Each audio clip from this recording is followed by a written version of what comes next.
technical things. Hey everybody, it is I, your friendly neighborhood Rabbi John Carrier, and we're about to begin our Fun Friday session here on the Jew Curious Show. Today we will be playing Splatoon 2 while you can ask me anything. It should probably be Jewish. This is like a Jewish show. If you want to, I'm a rabbi here in Southern California. Any questions you have about Judaism, Jewish people, Jewish traditions, Jewish food, Jewish things, Jewish holidays, what have you, you can ask that here in the live chat. The best way to do that is to go to twitch.tv/JewCurious, because that's the chat stream that I'm monitoring. I love Facebook likes. We're simulcasting on Facebook and YouTube here today. I love Facebook likes. I love just people saying hi on Facebook. Same with YouTube. YouTube is my heart and my home, and some exciting stuff has been happening there for this community over in YouTube. The chat that I am monitoring is over on Twitch. Twitch is my favorite platform, I'll say, for live streaming video. Least lag, most options, most fun things we can do together. So if you want to participate in the live chat today and ask me anything, go over to twitch.tv/JewCurious. That link should be in the description of this video. But it's only fair that if I'm going to talk to you with a video, I'm going to show my face, and let's go into just chatting mode here for a second. I hope you can hear me okay. I had some microphone malfunctions, and I am saving up for a new preamp. That's a little piece of technology that makes the sound come in clearer and louder than the microphone that I have that I'm leaning on right now, because it doesn't work as well as my other microphone that had one of the little USB jacks got jacked, if you will. So it's not an inexpensive piece of equipment. So a lot of people have been very generous here donating on Twitch. You could do that through bits. You could do that through subscribing to this Twitch channel. If you're on Twitch, you subscribe to the channel or throw us some bits. The Jew Curious channel gets part of that. Twitch gets the other part of that. And we can invest in more equipment like multi-stream text monitoring and a new preamp so the sound gets better on this show. Otherwise, I'm just going to be hot and heavy up against this microphone. So delighted for everybody who could join us today. If you're wondering if you're in the right place, then let me just ask you a couple of questions. Are you curious about Judaism? Are you Jewish, and but you don't know exactly why we do all the things that we do, the way that we do them? Maybe you haven't been in a synagogue since your bar mitzvah, if ever, and something's drawing you back. Maybe you just started a family, and that always makes people, when you have kids, it makes people like gravitate toward tradition because you want to pass on something to your kids. Sometimes it's losing somebody, like if you lose a parent or you lose a friend that's close to you, and it makes you ask life's big questions, and people feel drawn back into a synagogue, but they get there and they're like, what the heck is going on? And why do people do all these strange things? Why are they bowing and sitting and standing and hopping up on their tippy toes and have weird lunch with no cheeseburgers? So if you're curious about that stuff, you are in the right place, and you can ask me anything about that. I'm already seeing some very good friends here in the chat. Triggers and Viv are here. Good morning. Shabbat Shalom. That's right. We're getting ready for Shabbat here, starting at sundown. Kay Dixie is here, ready for some fun today, watching from sunny Southern California. I believe Trig is coming in from the deserts of Washington. So nice to see you here. Nitnacht, good morning, joining from Woodstock, Illinois. We are now officially in 2 time zones, folks. Another question I have for you, if just to help you find out if you're in the right place. Maybe you're not Jewish, but you are curious about Jewish stuff. Right, you're a spiritual seeker trying out a bunch of different paths, or you've decided that maybe being Jewish might be right for you, and you're starting to study, but man, there's a lot to learn, and a lot of customs that maybe aren't explained right away. You go into a synagogue, you don't know what's going on, you wonder why the Torah says one way, and maybe a different tradition that calls the Torah the Old Testament. For us, it's just the Testament, translates it a different way. Why is that? If you're curious about those kinds of things, you are in the right place. And maybe you're a committed Christian person, but you really want to reconnect with some of the Hebrew roots of your faith. Yesterday, in the synagogue where I work in Pasadena, there was a whole big group of, I'm going to guess, I think it was Korean being spoken. A whole big group of people from like a Korean church and children's school, like 4 or 5 adults, probably about 15 or 20 kids, just popped by the synagogue, says, hey, teach us about Judaism. You know, we want to understand how you read your book differently from how we read our book. You know, had some very good questions. Like one of the kids wanted to see the place where we do the animal sacrifices. And I had to break it to him that we don't really do that anymore. And you would be shocked perhaps, at how often rabbis get that question. Like, where's the place that you kill the cows? Because right there in Leviticus, you know, especially Parshat Pinchas, it's like a recipe book part of it. Because like, okay, for this holiday, you sacrifice this many bulls and this many rams and pour this much wine on it. And people are wondering, like, okay, if you're still doing things by the Old Testament, where do you do those things? And I'm like, well, you haven't done that stuff in about 2,000 years, and here's what we do instead. Instead, we pray, and we study, and we do good works in the world, and that is how we connect to God, since we don't have a temple in Jerusalem anymore. So I get great questions from people who are really committed to another path, but are still curious about Judaism. And just to be really upfront why I do this, I firmly believe in my heart of hearts that doing Jewish things, observing Jewish customs, exploring Jewish wisdom can lead to a life of greater meaning, a life of greater joy, a life of greater personal growth, and one of my favorites, a life of greater human connection. And I believe that this wisdom and these traditions are accessible to anyone, anywhere, because they were accessible to me. I didn't start out on this path. But as I've grown as a Jewish person over about the past almost 20 years now, and I am a little bit older than 20, so that's what it's done for me. It's given me a life of greater meaning, joy, human connection, personal growth, because very generous human beings and teachers held the door open for me, and now I'm here to hold the door open for you. And as long as we're holding the door open, and I gotta sneeze because I have allergies. Probably should have muted the microphone for that one, because it's tight to me. As long as we're holding the door open, we're going to have a little bit of fun. And you have joined us. If you're joining us for the first time, this is not your typical Jewish learning video. You're joining us on Fun Friday. Yes, I know it's not Shabbat yet, and we have a lot of fun on Shabbat, but I also don't live stream on Shabbat. So I thought, hey, why not get ready for Shabbat by doing a little live streaming of playing a goofy video game.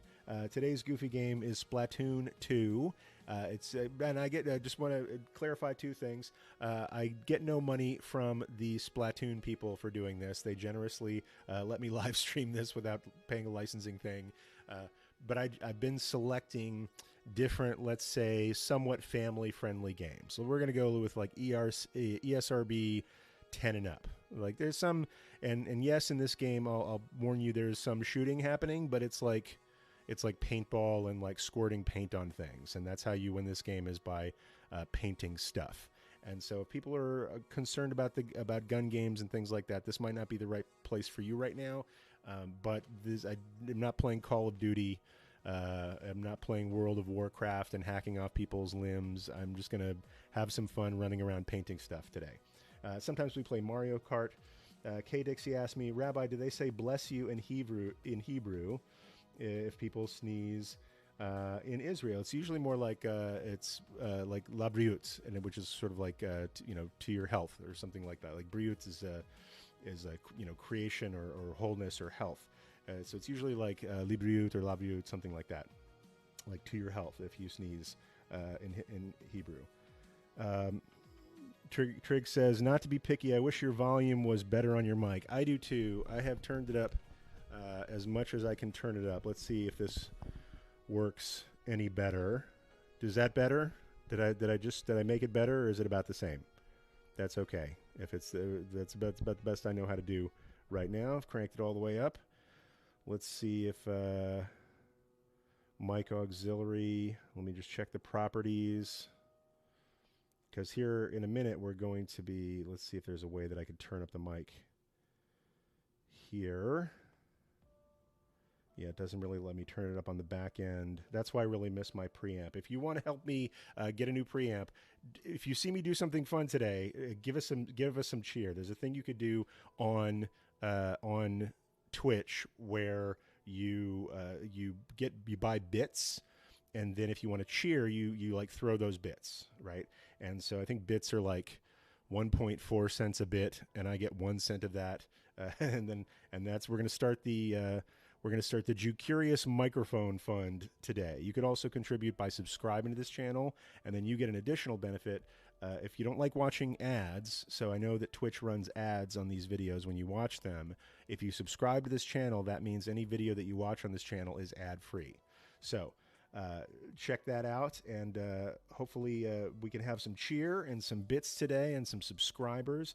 We've just blown up in followers. I think we're like 180 followers at this point, which is kind of cool. So really glad everybody's here. Volume is good on YouTube. Glad to hear that. So maybe you watch on YouTube and you chat on Twitch. So then you could be bicomputorial, I guess is what it's. Somebody's talking about goat yoga. I need to check. I've just been chammering on, so I haven't checked the chat. Let's see. Hebrewski says, hello from LA, avoiding the heat. Good. It's going to be a warm one today. Let's see. Nick Nack says, that's me, not Jewish, but I'm very comfortable and drawn to Judaism, not Messianic. Very cool. Let's see. Somebody says they're not into goat yoga, and Hebrewski says, you don't. What am I going to do with all these goats? I'm going to admire goat yoga from afar, if that's okay with you. Goats are adorable. Yoga is fun. Goat yoga is not for me. It could be for you. I don't yuck your yums. Let's see. Nick Nack says, I've started observing some mitzvot, prayers, and blessings. I'm all for that.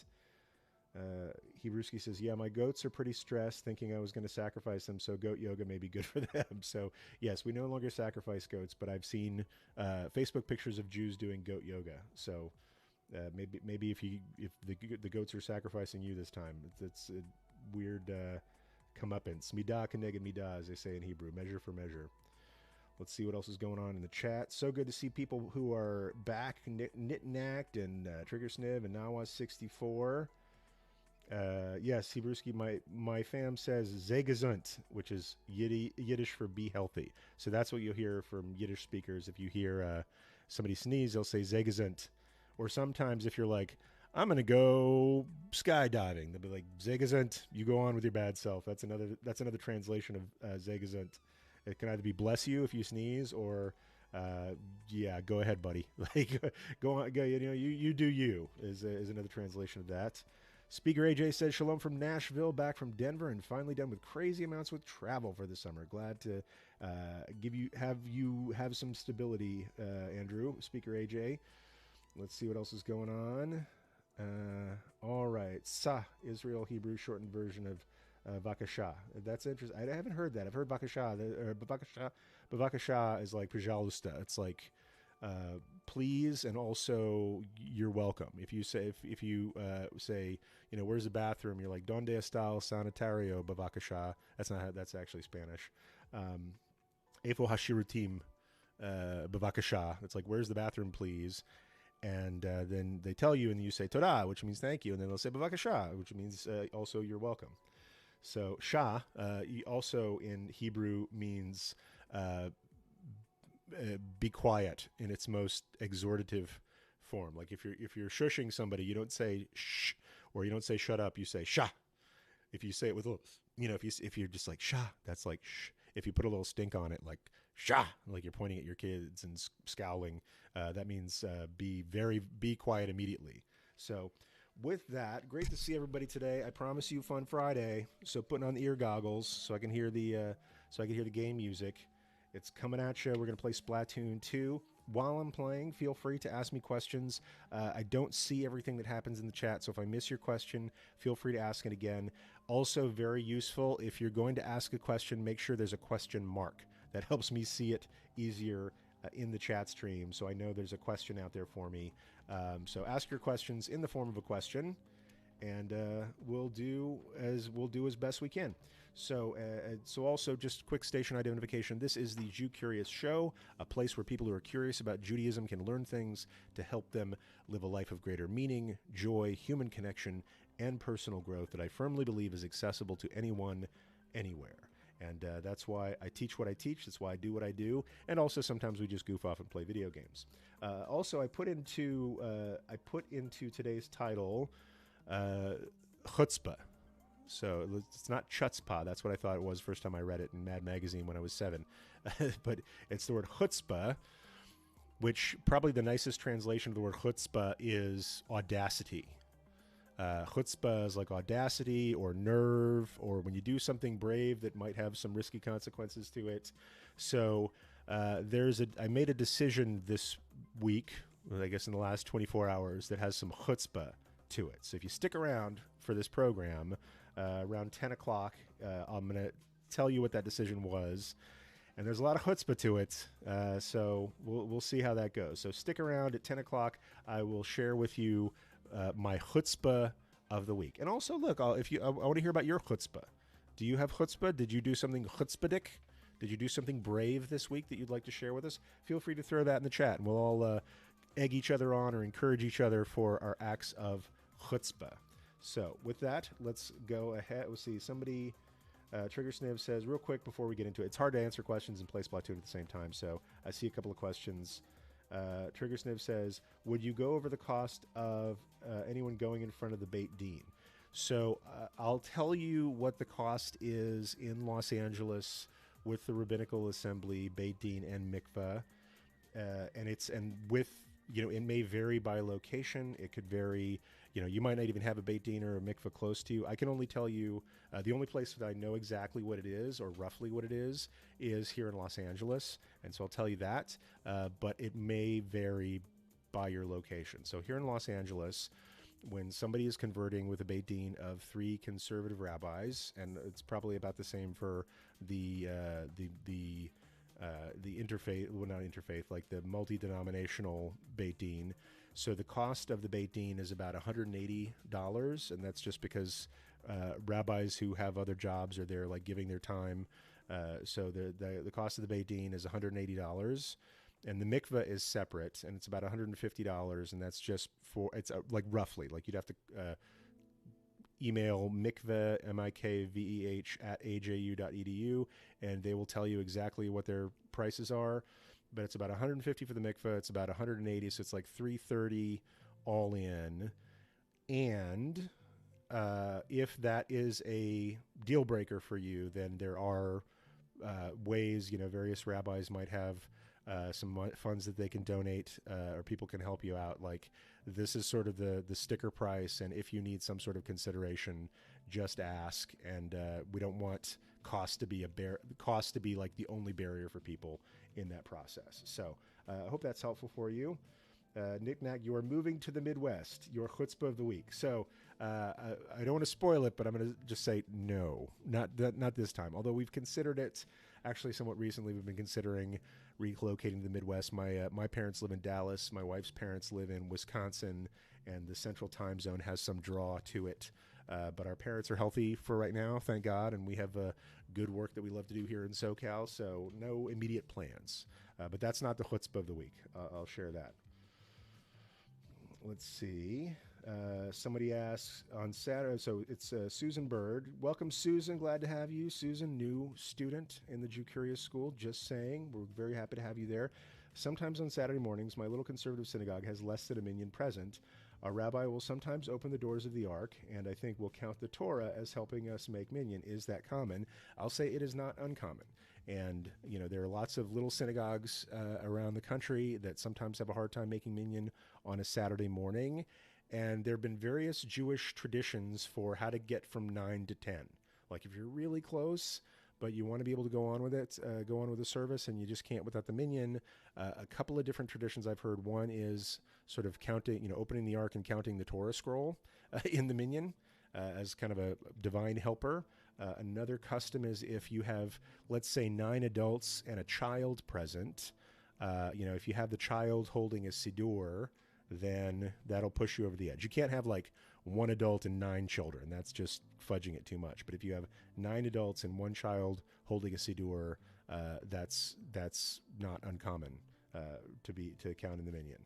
But another way that I've heard that is not uncommon is opening the ark and counting the Torah scroll to get you from 9 to 10. Right? It's not like seven humans and 3 Torah scrolls. It only really works if you're going from 9 to 10. So that's and that's the thing. You have to, sometimes life isn't perfect. Sometimes you have to deal with exigencies, and Judaism doesn't expect human beings to be perfect or human circumstance to be perfect. It gives us things to aspire to, and then it also gives us chesed. It gives us kindness in reaching our goals as best we can. So that's a piece of it as well. Hebrewski says, my chutzpah act of the week was I went with a rabbi from my shul and bought my first set of tefillin. Very excited to start daily practice with them. I'm so proud of you, Hebrewski. That's very cool. I think we were talking about that just either on Monday or maybe last Friday, how you go get a set of tefillin. And I always recommend, if you're getting your first set of tefillin, like as an adult, it's often like if you're born Jewish, it's often a gift that people give you, like at your bar mitzvah or something like that. My mother-in-law gave me my first set, which is still my only set, about 18, 19 years ago. But if you're going as an adult, it's really cool to have somebody with you, A, just to share that experience, B, to make sure you know what all the right options are for you, and taking a rabbi or, a knowledgeable person who wears tefillin regularly to go with you to help you with that. And you need to share a moment. Maybe go have lunch together afterwards, which is also a nice thing. All right, so let's get into this. Mazel tov, Hebrewski, on Hit Chadash, as we say, on what's a little mini blessing we say to people, Hit Chadash, when you have something new in your life, it's a good thing. So, I'm going to back out of this. Now, since last we spoke, I've been playing a little bit of Splatoon. I've jumped up a few levels, and it's only gotten harder and scarier. So right now, I'm at the end of this platform. Oh, you can't even see what I'm doing. Let's jump over to that. I'm going to turn off the pretzel rocks. Go back to the editor. Go to in-game support. And here we are. There's my little character. He's got a couple of flip guns on him. And I turned my mic up as best I can. So let's see if I can't. Okay, the game is probably louder than me, so I'm going to turn the game down a little bit. If you can hear the game over my voice. About like that. Let's try that. You can hear a little bit of the game, a little bit of me. K. Dixie says, a quick shout out to our subscribers. Please join us in supporting this worthwhile podcast. I really appreciate that, K. Dixie. And everybody's given Hebrewski a big mazel tov. Let's see. Yeah, I'm going to have to get a new preamp before next Fun Friday. That's pretty clear. So if you want to contribute to that effort, the best thing you can do is give us some bits here. Turned off the audio.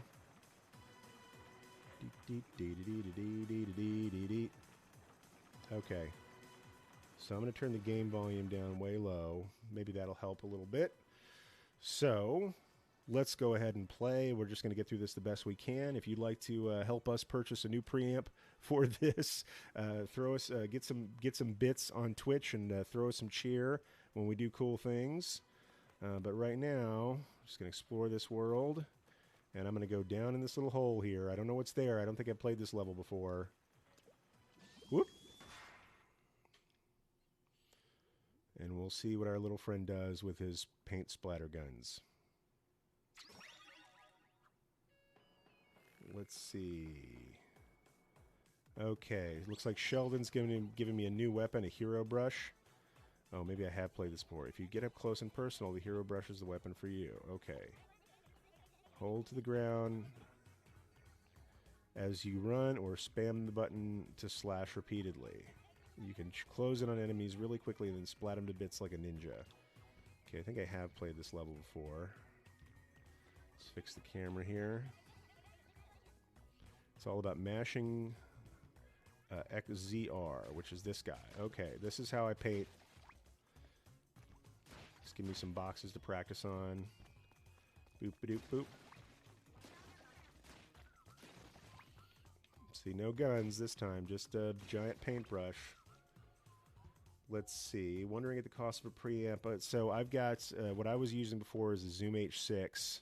It's about $300 for a used one. It's about $400 new. I had one that served me well for many years, but the USB jack that allows me to connect it to Twitch was not working great. Actually, it broke. So I could still record with it, but I can't broadcast with it. So they're about 400 new. They're about 300 and change reconditioned. Take that. Okay, then there's that lady up there. Lady squid, I should say. Hitting me with paint. So I'm going to get back here. Reload a little bit. Let's see.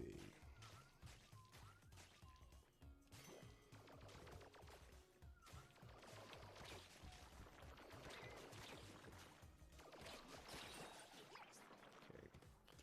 I'm going to do a little paint swimming to heal here. There we go. Do do do do do do do do do do do do.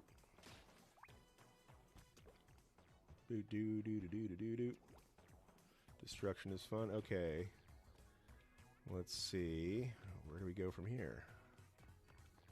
Oh, I know what's going on here. Whoop. Invisible road.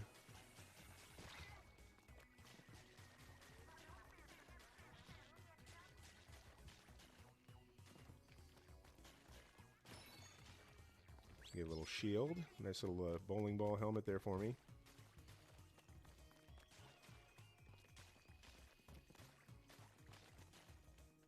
Thanks for the traffic cone there, buddy. No, I don't have to go off the edge. Can you give us a brief summary of what happens during a Jewish funeral? All right, now that I've reached this checkpoint, we'll pause and do that. So I'll give you the short version. I might have some, I think I probably have done a YouTube live session on this. So there might be a video out there like on just look for Jewish funeral on Jewish funeral carrier, and I might have a video out on there on that. But I'll give you kind of a brief summary of what goes on.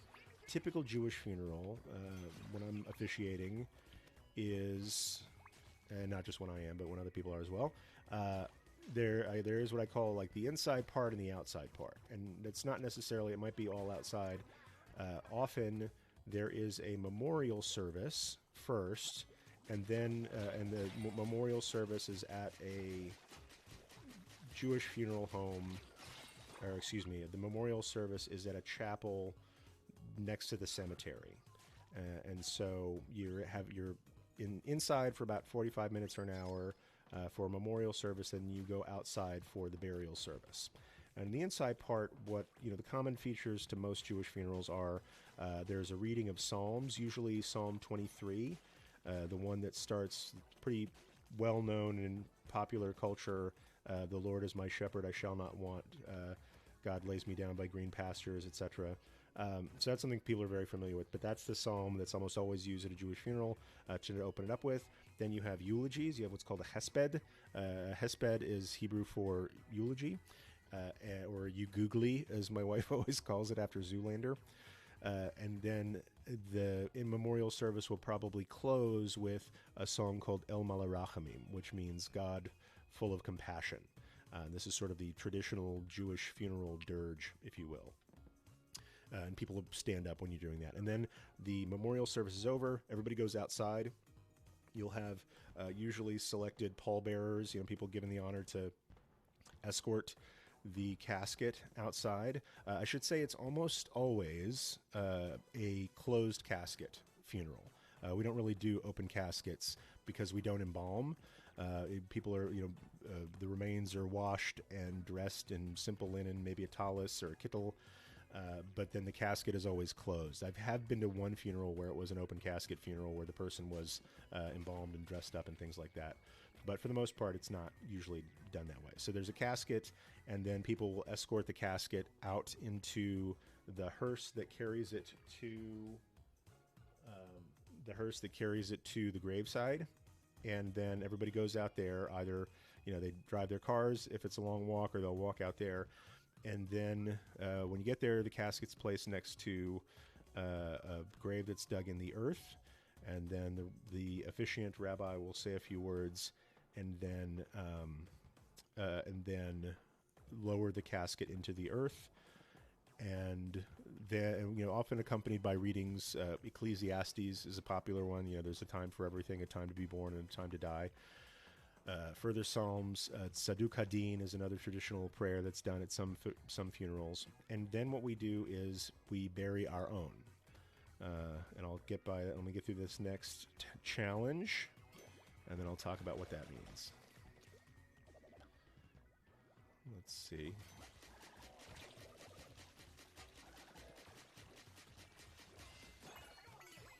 All right, just did that as kind of a brute force attack. Let's see. Wow, that's the first time that worked. Okay, so made short work of that. So when a Jewish person is put to rest, I'm just going to put my controller down so I can concentrate, we bury our own, which means you'll see there's a pile of earth. Hold on a second, I'm getting a phone call, which might be from my kids' camp. This is John. Yeah.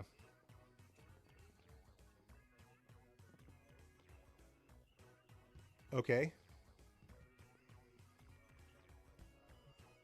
Yeah, when should I do it by?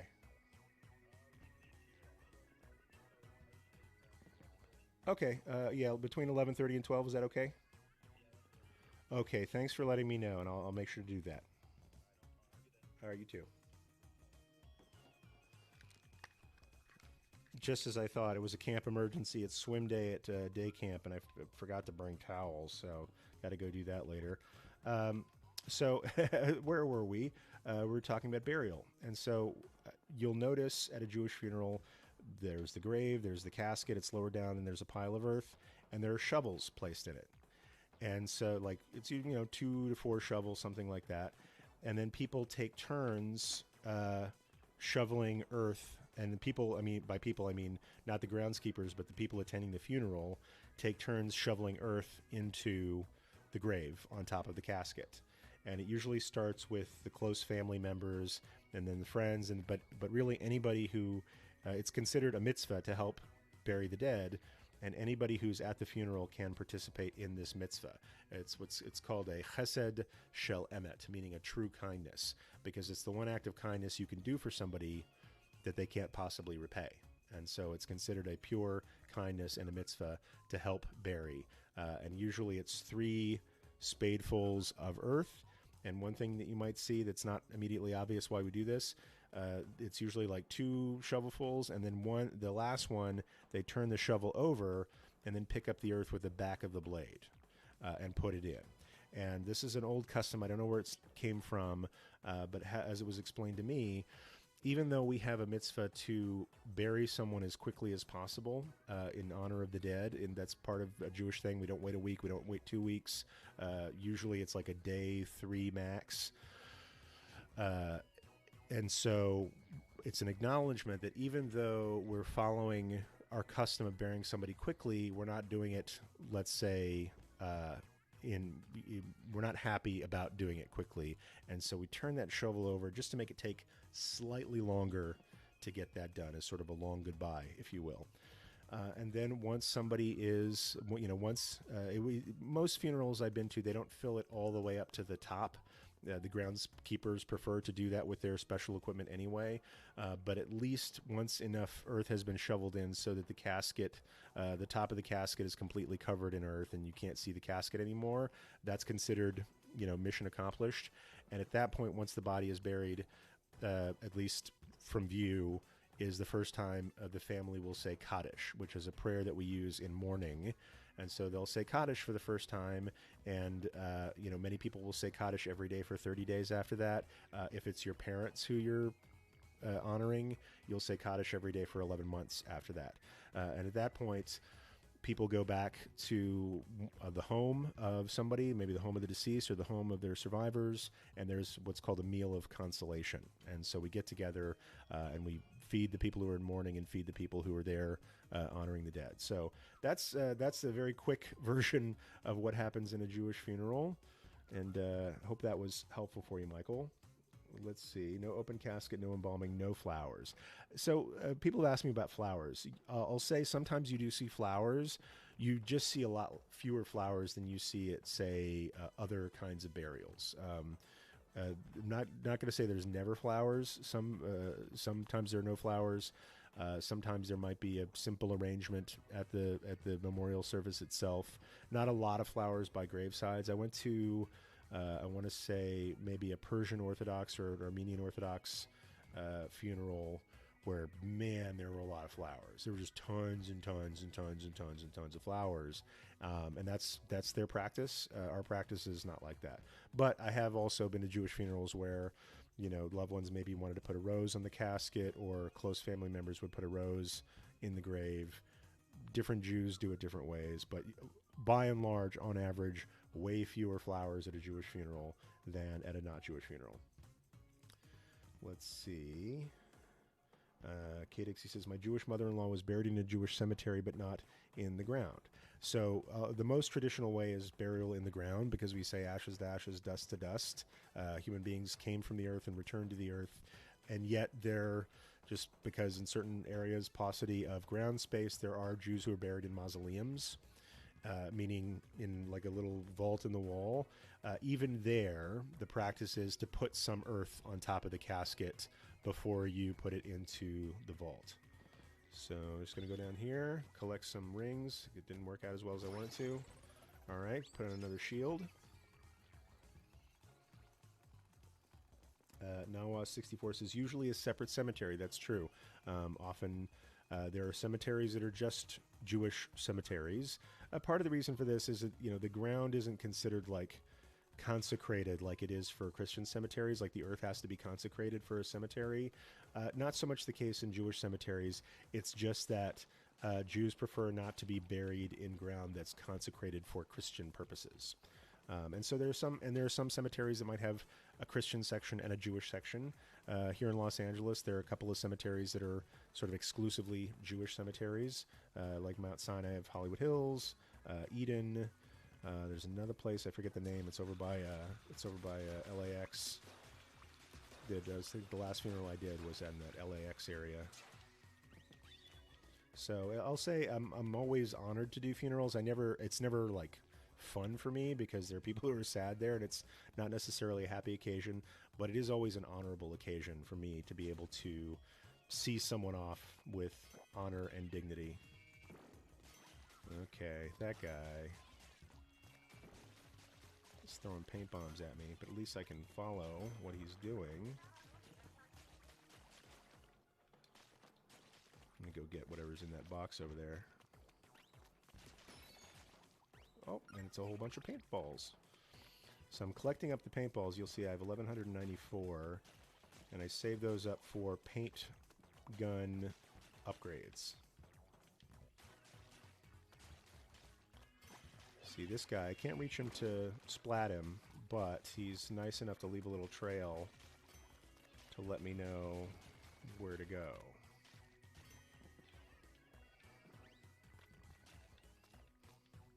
All right, here. Hoping this works out.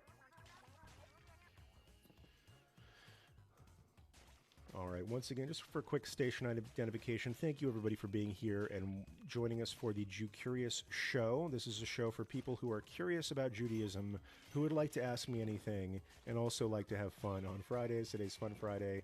That's why I'm not just answering questions about Jewish funerals and cemeteries, but I'm also playing Splatoon 2, which is one of my new favorite games. Okay, where's this guy going?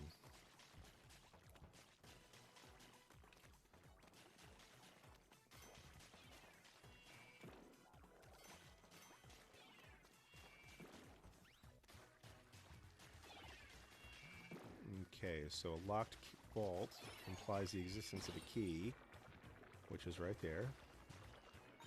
See, the rule is if I step on my paint, I'm fine. If I step on the other guy's paint, it actually hurts me. So I got him, got the key. Nawa64 asks a great question. Rabbi, what about cremation? I was surprised that my Reformed father-in-law was cremated and allowed to be buried in the synagogue cemetery. So cremation is somewhat controversial in that the traditional way of doing a Jewish funeral is to bury in the earth. And for many centuries, cremation was very much frowned upon. for a couple of reasons. It was sort of consistent, not consistent with Kavod Hamet. It's, you know, it was how other people practice funerals, but not us necessarily. And it was sort of, we bury the body in the earth so it can return to the earth in its natural state through decomposition. We don't destroy the body. The body is considered sort of a gift from God that our soul uses to do mitzvot, and so it's returned to the earth, traditionally speaking. Nevertheless, there have, you know, probably always, and more so recently, been Jews who preferred to be cremated for various reasons. I'll say another reason against cremation, especially in the last, let's say, 70, 80 years, was the memory of the Holocaust and the idea that there were lots and lots of Jews who were cremated against their will. And so many people avoid cremation on that count alone.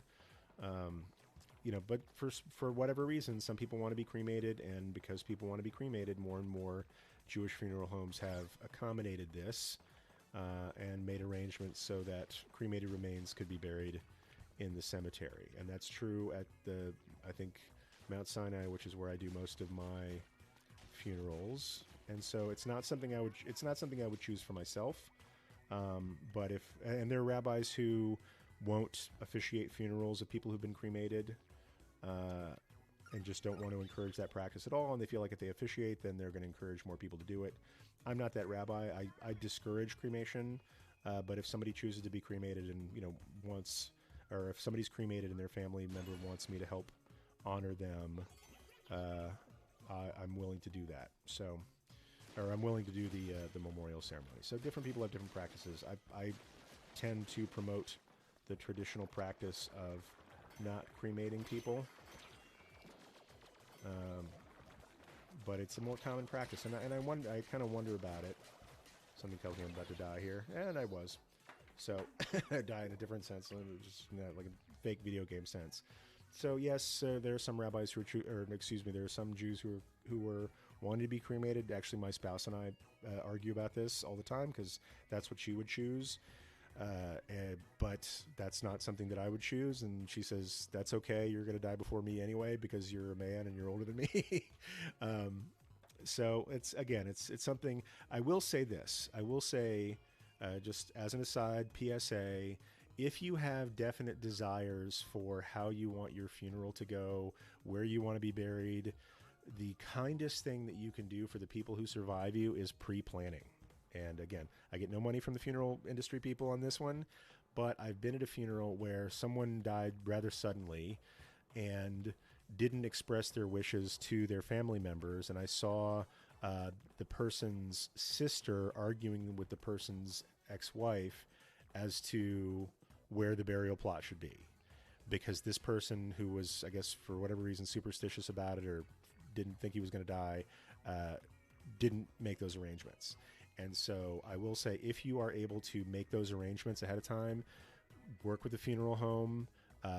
You know, sometimes it's like you might have to pre-buy the plot and go through and list like what music you want played, if you have a favorite rabbi you want to do the funeral, list those things out. The less your survivors have to deal with, the kinder you are being to them upon your death. Because people, especially because we tend to arrange funerals very quickly to bury somebody within a day or 2 or 3 of their passing. If you don't make those decisions for yourself, the people who survive you have to make those decisions in perhaps a strained emotional state that they might not be at, you're sort of dumping that on them at a time when they're least able to deal with it. So the kindest thing you could do to somebody is pre-plan for your funeral. And I say that from personal things. So Venus Black 8, what is the reason for cremation being so taboo? A couple of things. It's just Jewish tradition is to bury bodies in the earth, so that bodies that came from earth, according to Genesis, God took a lump of clay, breathed into it, and that was us. Or rather the first person or first people, depending if you're going with Genesis 1 or Genesis 2. And so our bodies should return to earth in a natural fashion.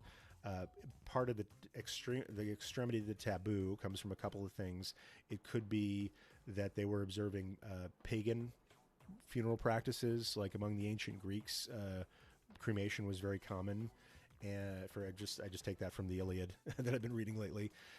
So cremation is popular in pagan cultures, also because of, let's say, forced cremation during the Holocaust. That's especially poignant for some people who have, you know, clear intergenerational memory of that. So so that's the basic reason why. And so I hope that answers some questions. Okay, for now I'm going to stop questions. I'm going to focus on this because I remember this being a pretty hard level. Okay, let's see. I get this thing.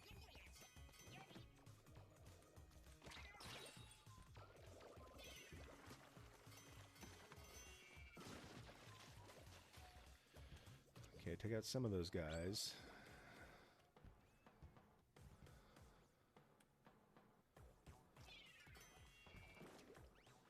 I'm going to switch to my own curling bombs here.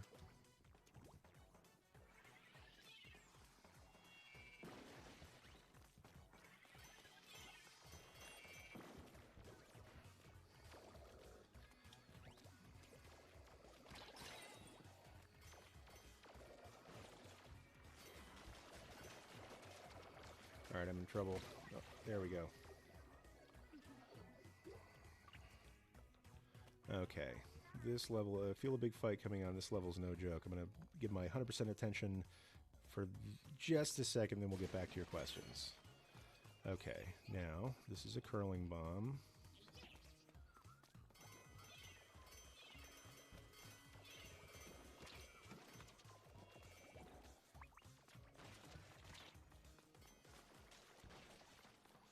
I'm going to recuperate here.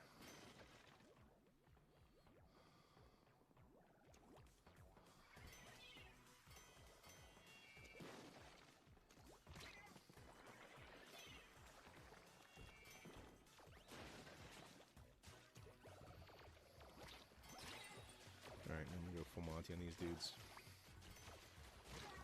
Ah, okay, that's sad. I have to play the whole level over again now. That's okay. I'm having fun on this fun Friday here on the Jew Curious Show. Had a lot of great questions about Jewish funerals and things like that. Let's try this again.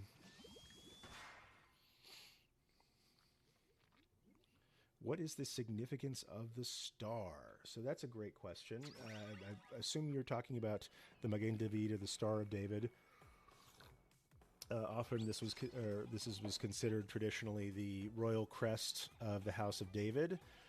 Wasn't always an exclusively Jewish symbol. It actually really became commonly associated with Jewish communities in the Middle Ages. I'll say, like early, in like I want to say 1200. I did a lot of research on this a few months ago. I think I've forgotten some of it. But in some European communities, they would use the star. But there were different symbols for the Jewish people throughout time. There was a lion was a symbol for a while, like the Lion of Judah. Judah was thought, spoken of metaphorically as a lion, and so the lion of the tribe of Judah was used for the Jewish people.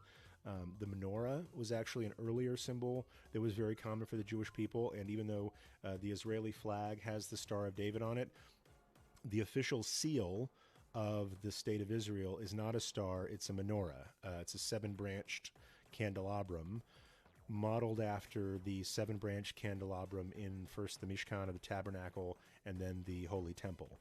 And so the seal of the state of Israel is this lamp with 2 olive branches around it. And so the star became more prominent, coined from, let's say, the royal House of David, became more prominent in the Middle Ages, 1200s, 1300s, for Jewish communities in Europe. Adopted this, or rather either they adopted or the king of that area adopted it for their crest. One rabbi I know pointed out that the star especially became popular because it was easy for printers to put on books, and when Jewish books became printed, after the advent of the printing press, there was a particular Jewish publisher that used a star, the Star of David, on all its book plates. And so basically every time you read a Jewish book, you were looking at that star.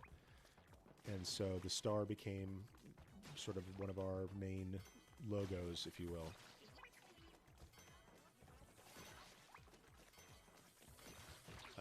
And there's there's other stuff like if you read and or believe Dan Brown and the Da Vinci Code or one of his other books or movies. I haven't read the books. I've only seen the movies. Talking about the masculine triangle and the feminine triangle in their union. That might have some credence to it in like a Sumerian context.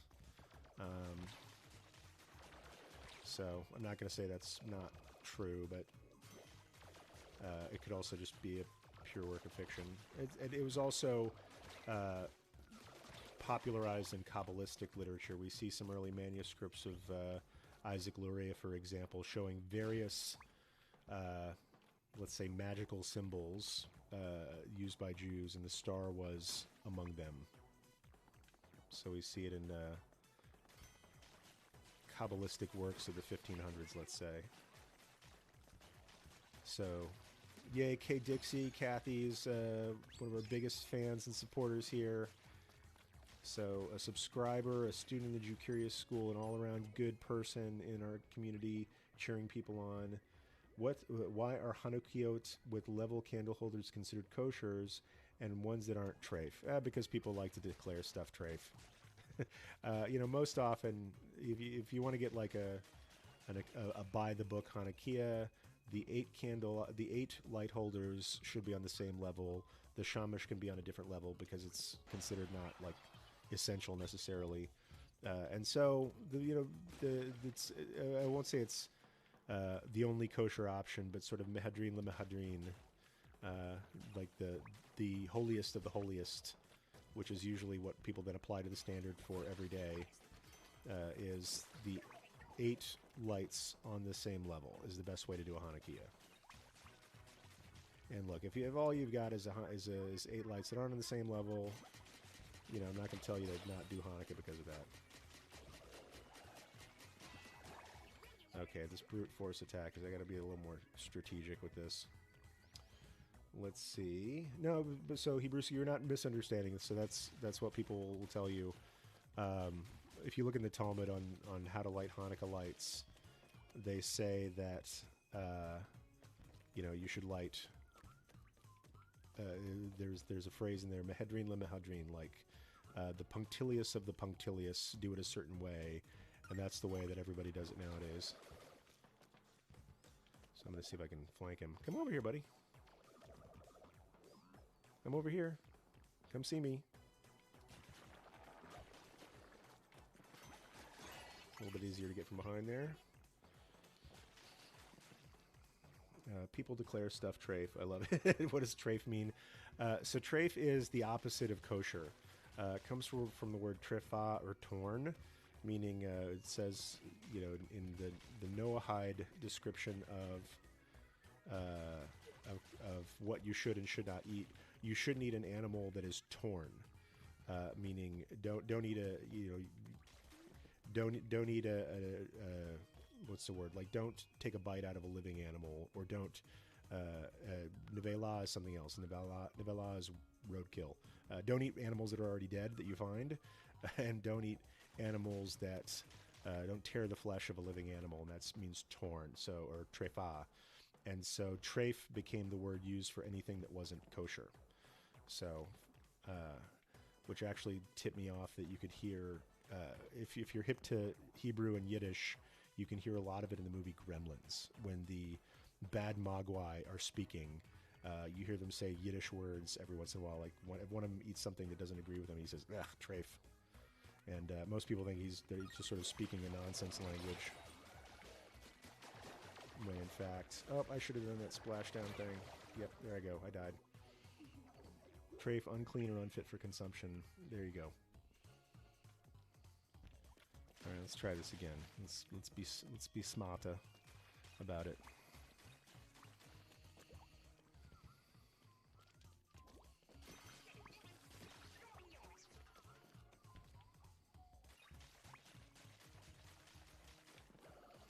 Let's see, in this game you can, as long as you're in paint, you can swim in paint.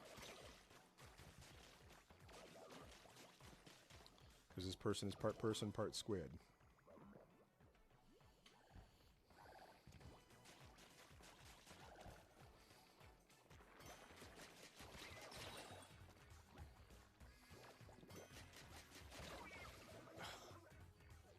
Not my day on Splatoon. Also, so inhumane treatment of animals was an issue even in biblical times. Yeah, absolutely.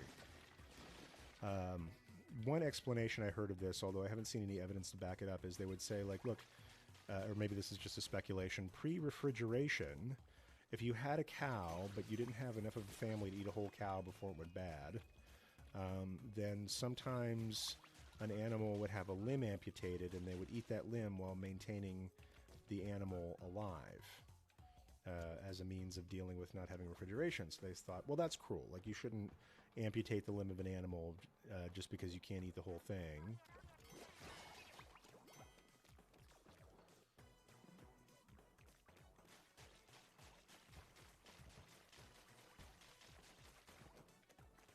See what I'm dealing with down here before I jump into it.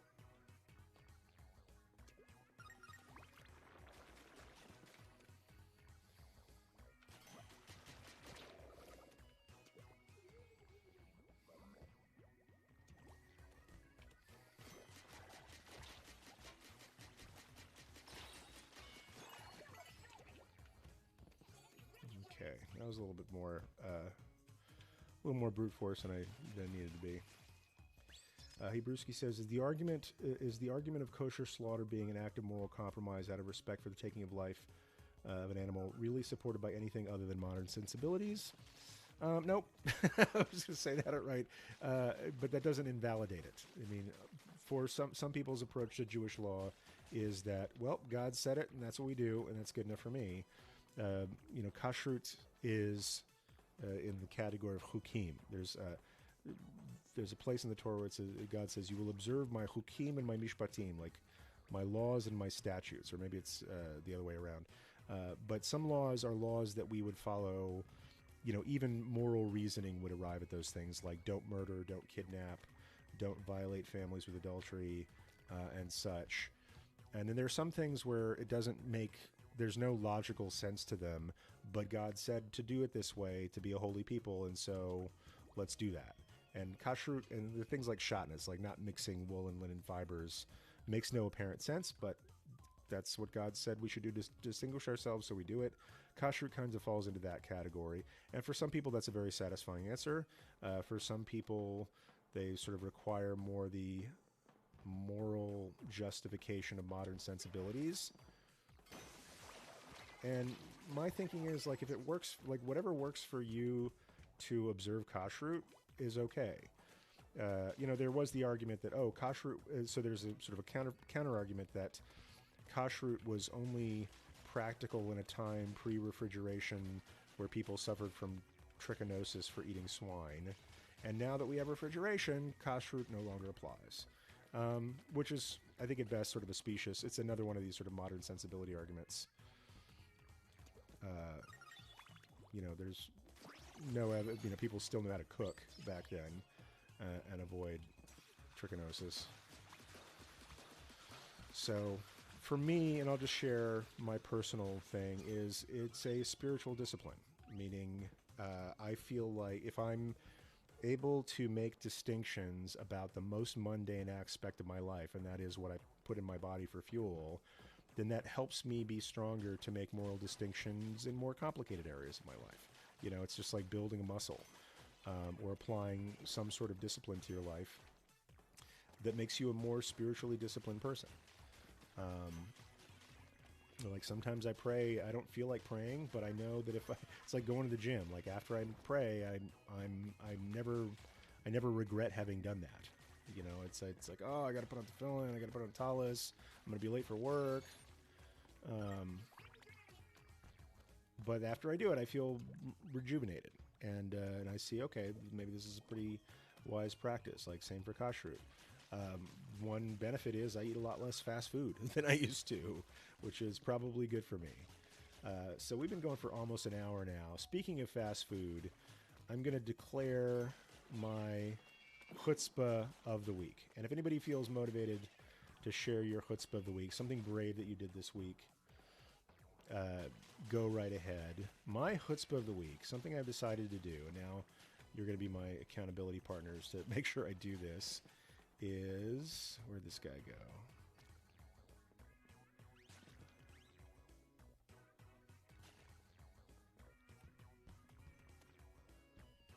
Okay, I can't seem to get any paint down there. Okay, we go. My chutzpah of the week is that... So first off, just to preface this, I've decided to get in better shape. If you've been watching my videos for a long time, you may have noticed that my face has gotten bigger and bigger because my face is what you can see on the video, and my body has gotten bigger and bigger as well. And part of it is I've spent most of the last year teaching online, which is a largely sedentary activity. As opposed to, you know, when I was in a synagogue regularly, I forgot how much I moved around. And so over the last year, I've put on substantial weight. And I'm just going to share that personally in case anybody's got the same struggle. Hopefully we can learn from each other. And I've decided to do something about that. And one thing that's even, you know, harder about putting on so much weight is I have been in pretty good... Oh, man. I just got to where he dropped the key and I got blown off. So, in any case, I decided to get in better shape, and one way I used to get in great shape was run marathons, and more the training. Like, the running was more of an ordeal that tore my body up, but the training for the marathons has been pretty good, and I may not look like it, but in my day, I've run approximately, I kind of lost count, I think 6. I think I've run 6 marathons. I did Minneapolis... or rather the Twin Cities Marathon a couple of times, the Minneapolis Marathon, which is slightly different.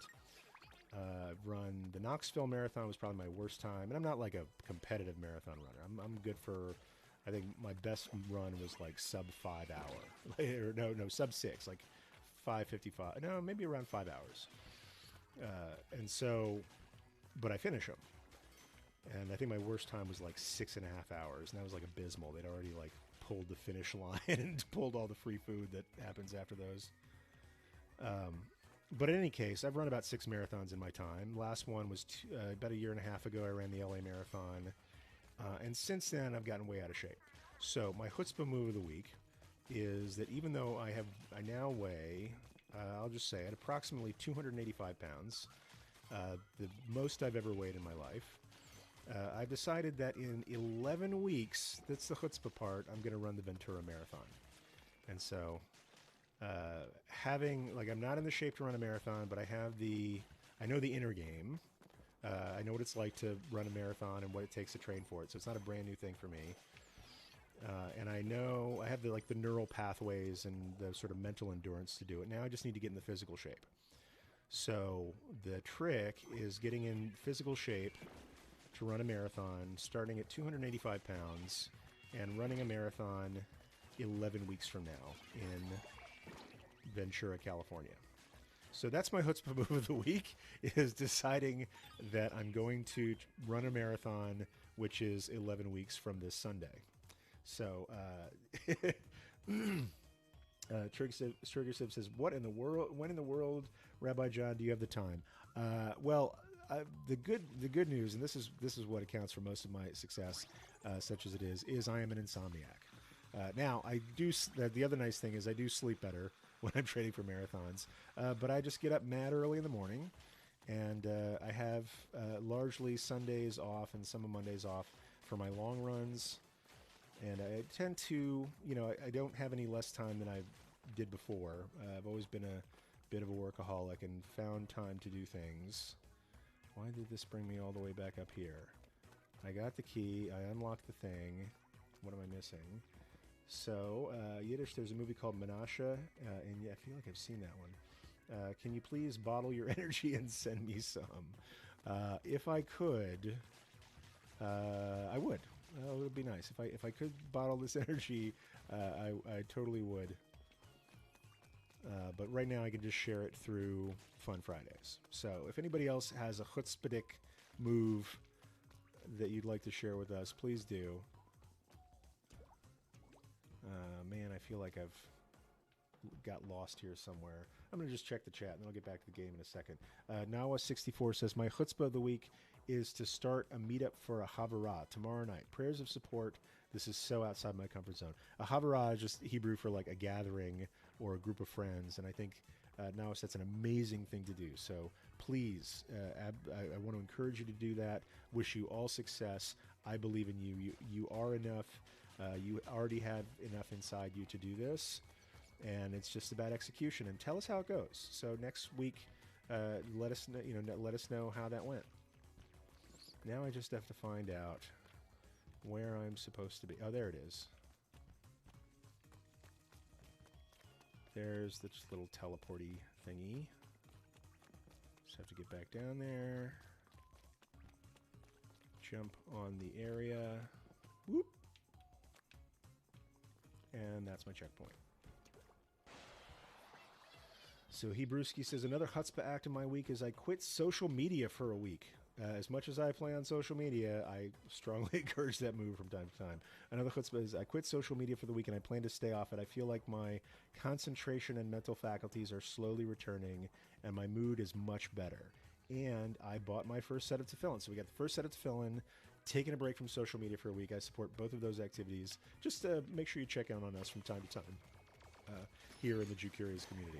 Because we miss you if you were gone. You've really been contributing, and I appreciate that. Let's see. Trigger Snip says, Chutzpah, I finished our intro class and met up with my permanent Hebrew teacher. That's awesome. Thank you for sharing that with people. You told me about that before, but I'm really happy to have you share that with people. Let's see. What's next? So, everybody, I'm like, these things you're sharing are no small things. I know filling also a good set can be pretty expensive.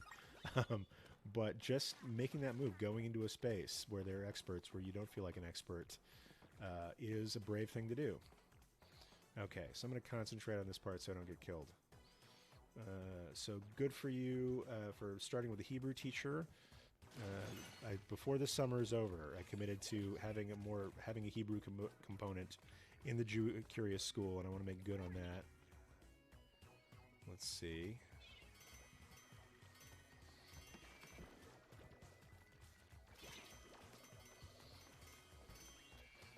Those bombs have done me zero good.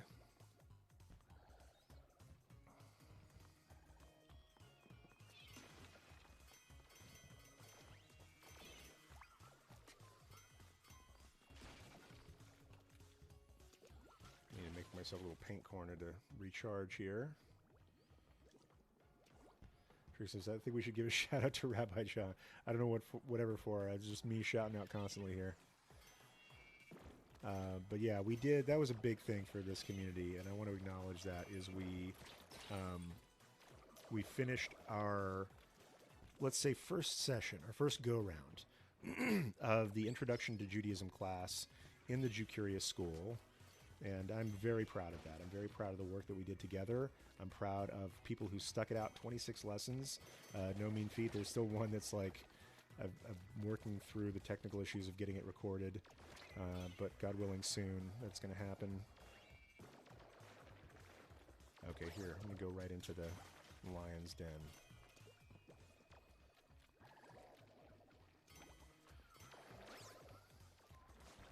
Oh, shield, shield, shield. Give me the shield.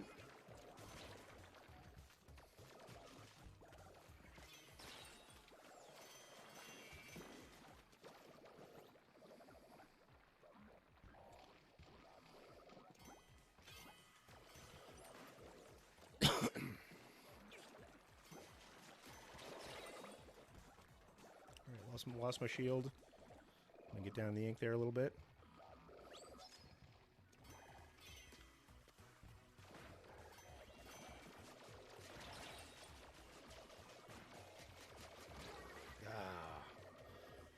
Whew. Okay. Brucey, well, it became less of a work priority, and I was making, let's see. He was sharing us why, Hebrews Ski is sharing why they quit social media. KG Wilcox, our friend from Philly, says, you've inspired me, Hebrew Ski, and I'm going to try this week too, Bli Neder. Bli Neder, good Jewish phrase for something that's actually talked about in this Parsha. So just a little Torah for the week, matot maseh. I think I'd said, I made a mistake. Sometimes I make mistakes. I thought it was just matot this week. It's actually matot maseh. But matot talks about oaths and talking about how we should be careful not to make vows, because if we invoke God's name in a vow and we don't fulfill that vow, then that's not good. That's like taking God's name in vain, which we've been kind of told not to do in the Ten Commandments. And so many times when Jews make plans for the future, like I'll have brunch with you at 10 o'clock on Sunday, or I'll take time off social media, they'll say bli neder, which a neder is a vow. So they say, without vowing, I'm going to take time off social media. Okay, I'm just going to have to ice these guys one at a time until I get them all. Okay.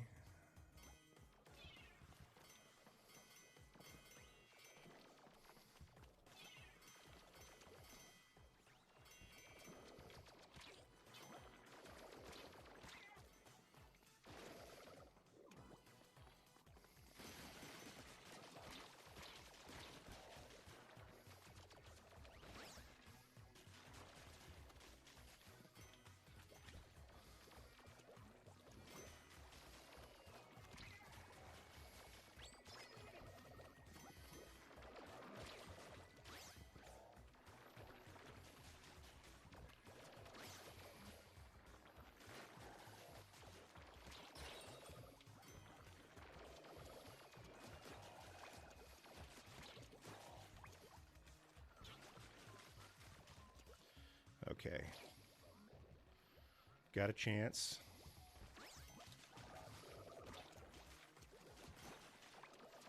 There's just one guy left.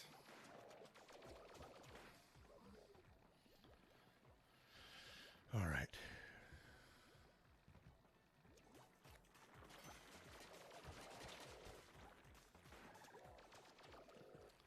Down the ink, get healed up.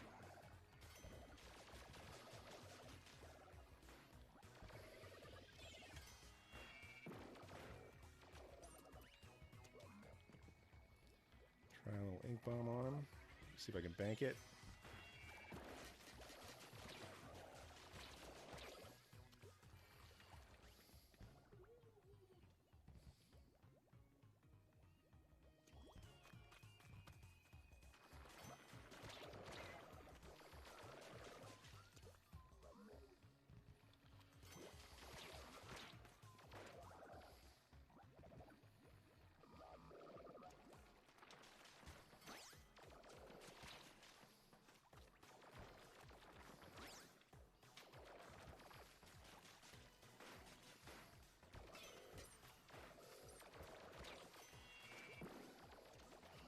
Rabbi John, did I hear you would like to get a dog someday? I would advise on getting a Shih Tzu, lol.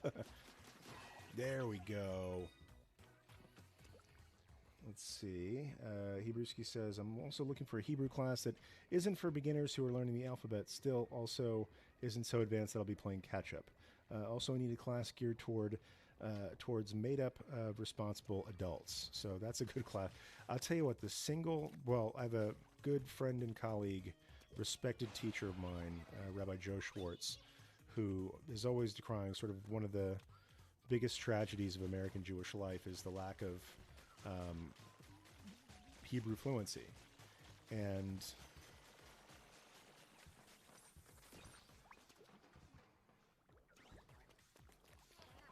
the fact is, it is really difficult for an adult person to learn Hebrew in American Jewish communities without like going to college. Like when I wanted to go to rabbinical school, so I wasn't a Jewish studies major. I didn't have access to conversational Hebrew. Like when I converted, I learned the alphabet. I learned how to decode, but it's very difficult to get good adult Hebrew classes. Most classes that are offered in synagogues, I'm going to own this, are terrible. Like they usually go at sort of the pace of, you know, they go at sort of the slowest pace in the class.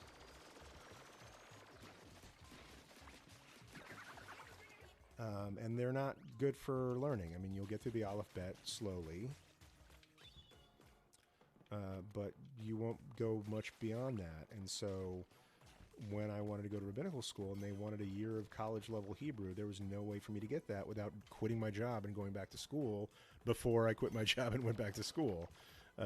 So what I did was I found a private tutor to work with me, and luckily I was pretty good with languages, and so with a private tutor I was able to accomplish about a year's worth of college level Hebrew on a Sunday just working one-on-one with somebody.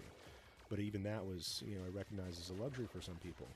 One thing that I really want to recommend is a place called onlinejewishlearning.com. Now, I've been in talks for a few months with the teacher there, Rabbi Danny Eskow, to have like a special deal through the Jew Curious School to work with her. And I've talked about this with some people in this community before, just haven't quite gotten the trigger pulled on it.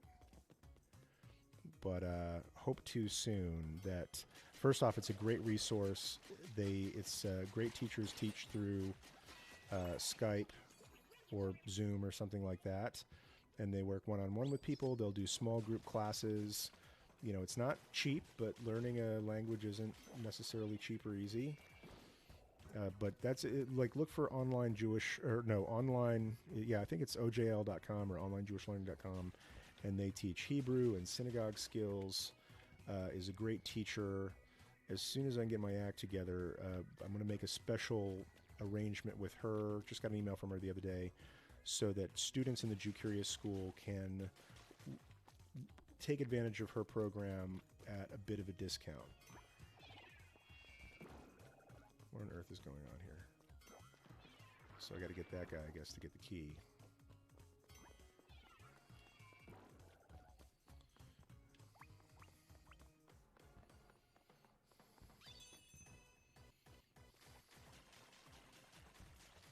Oh, I remember this being tremendously hard. Let's see. Radio Angel says, "Hey, Radio Angel, I don't know if I've seen you here before, but if I have, I'm sorry. But in any case, I'm really glad you're here. I tried virtual Ulpan, and it worked for a while, but it didn't emphasize grammar. So once I forgot the sentence structure I had memorized, I was back to the beginning." So Hebrew does have a different grammar from English grammar, I'll put it that way. But once you get the hang of it, Hebrew becomes a lot easier to learn. Let's see what else is going on here. Was Vivian Lee a Jew? That's her namesake. So I don't know whether Vivian Lee was a Jew. Let's see. Perhaps Vivian could be our school mascot. Let's see, a lot of stuff going on in the chat. Yeah, on that note, do the Hebrew classes move at a decent pace at the Wizen School? I couldn't tell you. So I think they're probably at the Wizen School. That's a part of the American Jewish University. I know adults who are taking that. I'll say it's probably better than most, let's say, synagogue-based programs. And some people are learning Hebrew that way. I can't speak for it because I don't have any experience with it. But I do admire American Jewish University, their programs. The Wizen School is a stellar program. And you are learning with native Hebrew speakers. Their teachers are all Israeli. That's who I learned Hebrew from when I went to AJU.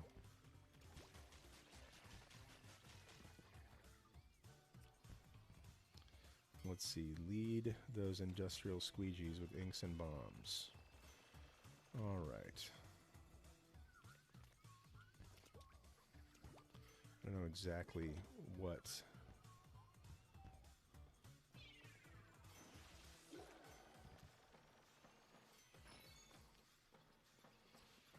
Let's see what's going on here. Oh, that's right. I have to jump on these fools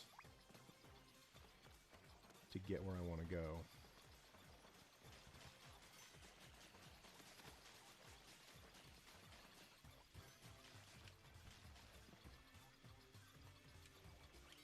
Oops, oops, oops, oops, oops, oops, oops.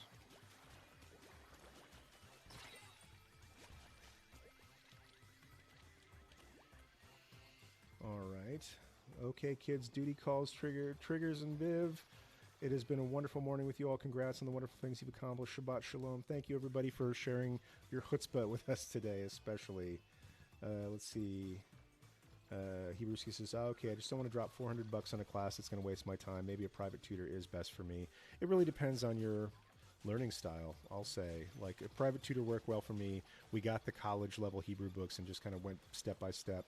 And it did the trick. Like, I learned probably a year and a half worth of college level Hebrew over the course of a year just on Sundays. So that could be a way to go. So, maybe if there's a way to audit the class without committing. I don't know if they can give you a refund if it doesn't work out.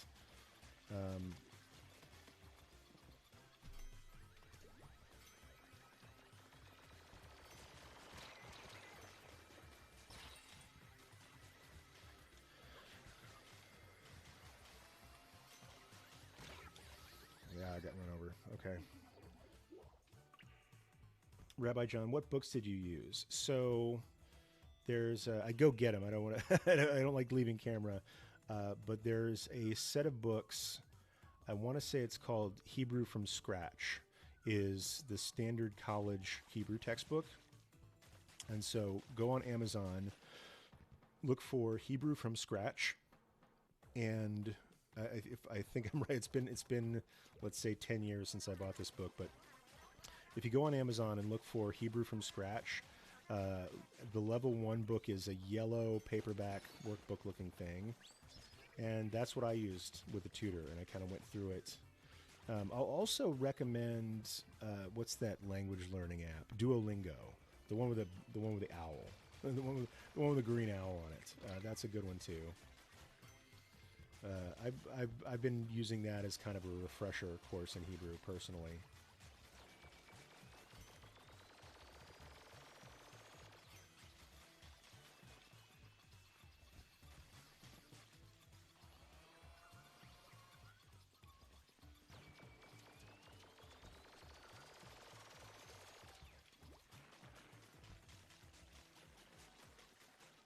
Come on, come get some.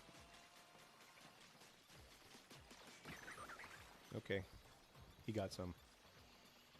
So look for Hebrew from Scratch on Amazon. If you're just learning the Hebrew alphabet, my favorite book for that is a book called Aleph Isn't Tough that's put out by the URJ Press. That's what I use in my intro classes that I teach in person. Come on, get a little closer. I just want to ride your back, and that's not going to work, so I'm going to have to jump up the wall real quick. And I get knocked off. Okay, this is not a good level for me. Also, side note, Rabbi Carrier, I'm really impressed that you're able to stay chill while playing a video game. I'd be cursing like a sailor. Yeah, so that's part of my own personal kavanah, as it were. I have not always had the cleanest language, nor do I ever on a regular daily basis anyway. So, I'll put it that way. This is part of my exercise and chill, because heaven forbid I use my normal video game language while teaching while doing a podcast about Judaism, playing family-friendly video games.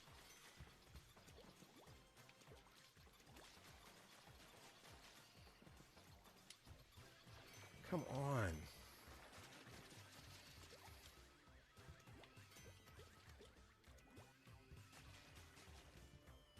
Hebrew from Scratch, Part 1, English and Hebrew edition by Shlomit Chayat. Sounds right. If you go on Amazon and the book cover is yellow, it's the right book. There's about 2 or 3 different levels of that book. Come closer.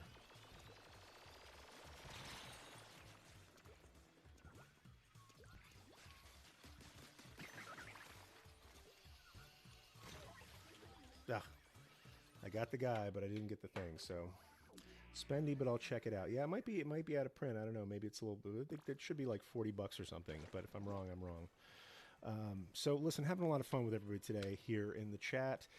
Station identification. This is the Jew Curious Show. This is where we get together live twice a week. Right now it's on Mondays and Fridays at 9 a.m. Monday is an Ask Me Anything session. Fridays is the Fun Friday edition. And lately, I've been thinking about doing a third show during the week for one simple reason. We did an amazing thing here on this channel. This is the first, I think I'm the first rabbi to have a Twitch channel like this. And it's certainly the only Twitch channel 100% dedicated to doing Jewish learning. And what we were able to do is become an affiliate of Twitch, and that enables things like subscriptions, so that you could subscribe to this channel and not watch advertisements while you're watching this. You can also throw cheer in the form of bits. Greatly appreciated. I will say, like, if you don't want to spend a single dime on this channel, that's okay. You are more than welcome here. You can ask me any question you like. Hang out as long as you like. You don't have to pay to pray or pay to learn here on the Twitch channel. But if you are so inclined, it does help us invest in better microphones and more games and things like that. So we'd be much obliged. But that's it's something we do. Cool thing we got to is the affiliate status, which meant we had 50 followers and did so many live streams. Now the next level is called what's it called? It's called partner status. And partner status means that when you see advertisements on this channel, some of that dough goes to this channel.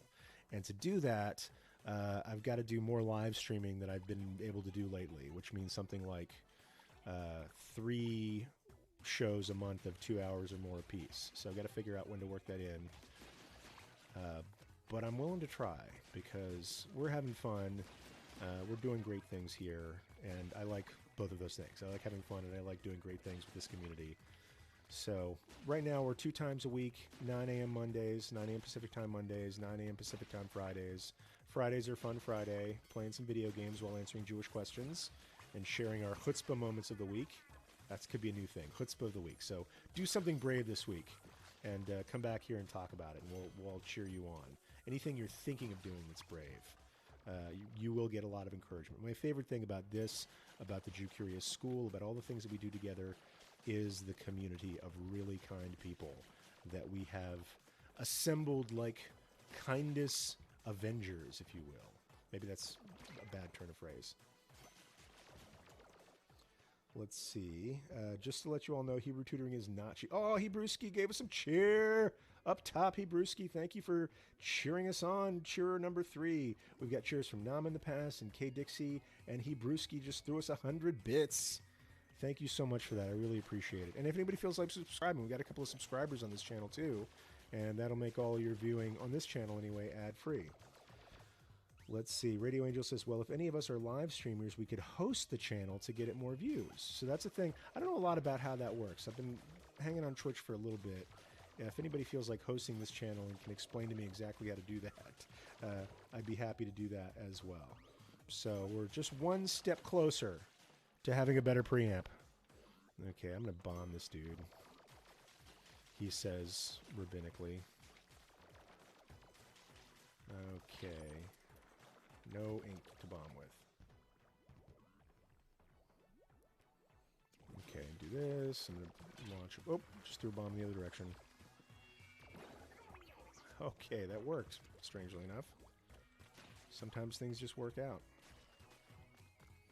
And that's why you should have chutzpah, really, because you might be afraid of doing things, but you'd be surprised. Sometimes things just work out. Let's see. Hebrews says, thank you. You've inspired me to stop avoiding the gym today. I've actually, because of my resolution to run that marathon, I went out and ran, he says, using air quotes, or as I call them, sarcasm rabbits. Actually, I went out and ran 3 miles this morning before this live stream. And I got to go back to the gym a little bit later today for leg day. I've been working with my trainer, Andy, who I see from time to time. Great dude. If you happen to be in the Burbank area and need a personal trainer, I highly recommend Andy Hernandez at the Crunch Gym of Burbank. Really, he's done, and my wife trains with him as well. He's done wonders for this channel. Not this channel. This channel? This dude. And he gives me great exercises. He hurts me quite a bit in the exercises that he asked me to do. And let's see.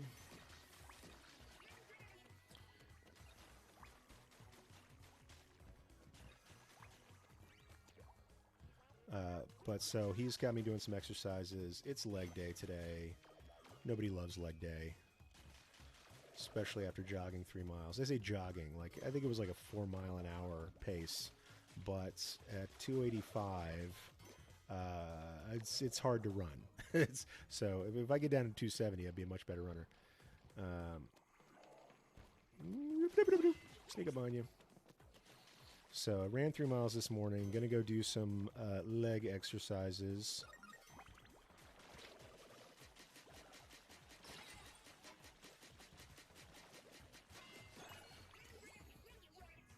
Okay, we're going to splash down the next one. Radio Angel is now hosting me. Thank you so much, Radio Angel. That's so cool. So just for anybody who's in Radio Angel's channel, this is the Jew Curious Show.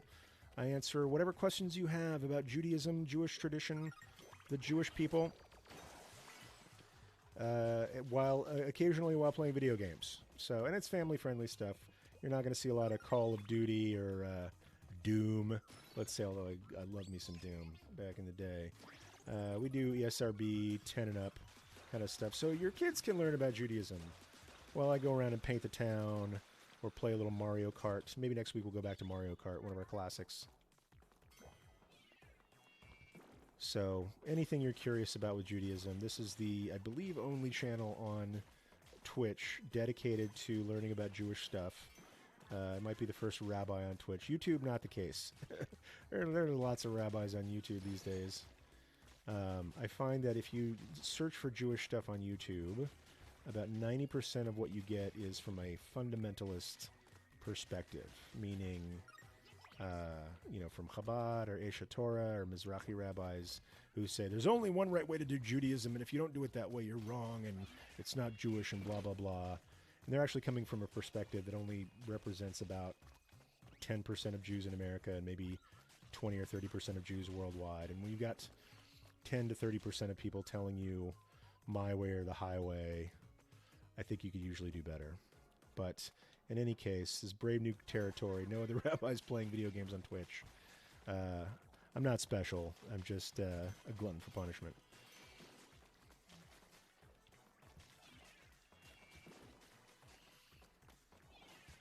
So whatever questions you have, I'll try to give a broad-minded perspective, not particularly orthodox or reform or conservative. Even though I am a conservative rabbi, I like to give all sides of it where I can. But I also don't yuck people's yums. Something I learned from a teacher, Manda, of mine. Okay, I gotta get this guy before he bombs again. Oh, bombed it again. Okay, got the key. Gonna go open the thing. And launch. Guess Rabbi John could apply to be in the Guinness Book of World Records. First rabbi live streaming video games. I don't know about that. Take that, pal. Okay.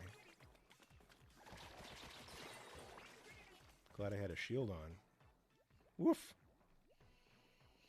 Hebrewskis is alright, signing off to go run my brewskis. Shabbat shalom. Shabbat shalom to you, Hebrewski. Thanks for your cheer today and for sharing your chutzpah of taking social media breaks and getting your first set at the felon. That's really awesome. Let's see. Teach us how to type in Hebrew. That actually, I learned how to type in Hebrew a few years ago. It was sort of hunt and peck. Like, you can get Hebrew keyboards or stickers to put on your Hebrew keyboards.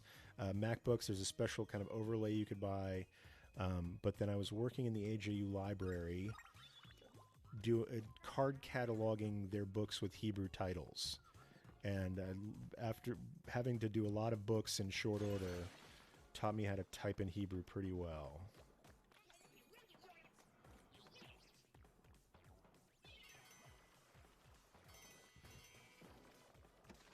I don't know why I get that bomb there. It doesn't ever do me any good.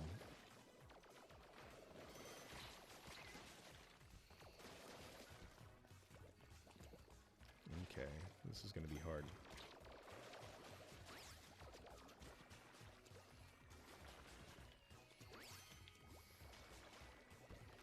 But it will. Let me get that shield.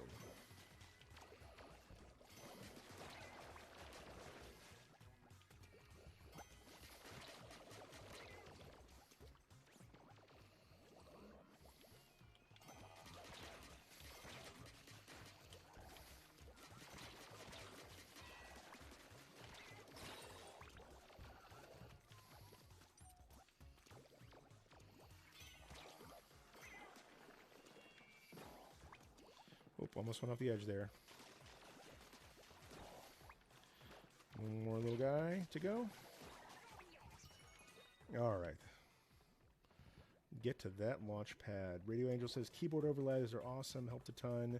Once you memorize the positions, you don't need them anymore. Speaker AJ, subscribe to Tier 1. Thank you, Andrew. So glad to have you as a subscriber. We are now that much closer to a better microphone. I've actually got some great microphones. It's the preamp that's killing me. All right, let's see. I forget what's next after we beat this guy. Okay. Now I'm just going to have to run at this guy.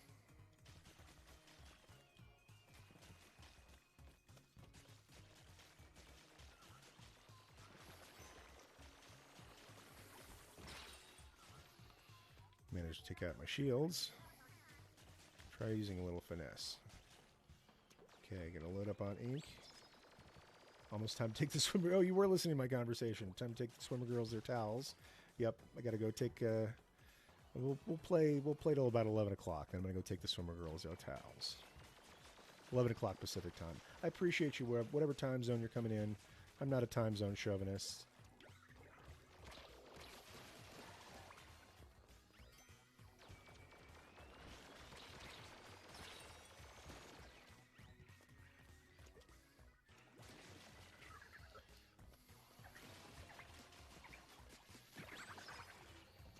All right, gotta get nice and close. Rabbi, please see my son's question above. Let's see. Nawa64, son has a question. Rabbi, can you address the lost tribes of Israel? So the source of this story, the lost tribes of Israel, were when the Assyrians, again, I'm getting some of my history. I think it was Nebuchadnezzar of the Syrians. You know, he might have been in the Babylonians. I think it was the Babylonians. I forget maybe Sennacherib. Anyway, the Assyrians in, in the maybe 10th century before the Common Era. I usually have a timeline in front of me when I talk about this. So the Assyrians, well, let me go back. Solomon was sort of the last really super good king that we had of a united Israel. After Solomon's reign, various infighting and spiritual and moral decline led to a division of the Jewish kingdom into two different kingdoms. There was sort of the kingdom of Judah, which comprised like Jerusalem and its environs, the traditional kind of homeland of the tribe of Judah or Yehuda. And so two tribes. So it was like Judah and Levi, I think, the area around Jerusalem, and then the 10 northern tribes split off into the northern kingdom of Israel. And during various conquests, the Assyrians conquered the northern kingdom and sent members of those tribes into exile. And exile, in that case, was effective. Oh, the splashdown. Okay, I'm going to use that to good effect here in a second. And so, yes, after Solomon, the kingdom, a few generations after Solomon, the kingdom split into a southern and northern kingdom. The Assyrians invaded the northern kingdom, took it, and then sent all of the members of the 10 tribes that comprise the northern kingdom into exile. And this was a common move among... it's like, FYI, your son's a biblical archaeology doctoral candidate, home from school and hanging with us here today. So you know better than I do, or have the facts straighter than I do on how that came about. So in any case, it was very common among empires of old, even up to the British Empire, I'll say, to, and once they invaded a place, to ship the people in that place off to another part of their empire as a very effective way of securing the new part of your empire. Right, if you don't want people fighting back who have the home field advantage, and so you send them away, they assimilate into a foreign population and effectively lose their identity and disappear. And so that's what happened to the 10 tribes, and they disappear, not like magic, but as a distinct identity, they disappear. And so that's what happened to the 10 northern tribes. Now, since then, there have been various legends about the disposition of those 10 tribes, like what happened to them afterwards. There are different groups around the world that claim to be one of the 10 lost tribes. There's some people think that Ethiopian Jews came from one of these lost tribes, and some I was reading recently, like there's some actually decent DNA-based evidence to this effect. But for the most part, the 10 tribes are lost, and we don't know what happened to them because the Assyrians' tactic was effective, and they lost their distinctive identity. And again, I've heard some pretty bogus claims from different religious groups, like, "Hey, we're one of those lost 10 tribes." Da da da da. And I've heard some somewhat credible claims, like the Jews of Ethiopia, for example. I think might fit into this category. And so that's the thing is, we don't know what happened to the 10 lost tribes. Some people take advantage of this ignorance by making stories up to give credence to their own mythology. But some people may have a legitimate claim. The fact is that it's really only the tribes of Judah and Levi have maintained some sort of continuous identity since that time. Let's see, and now I'm just going to wait for this guy to come to me.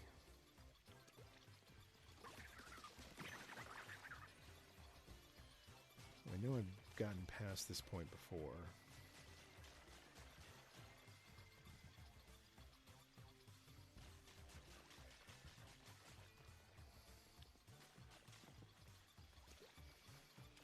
Yes! And that's how you do it.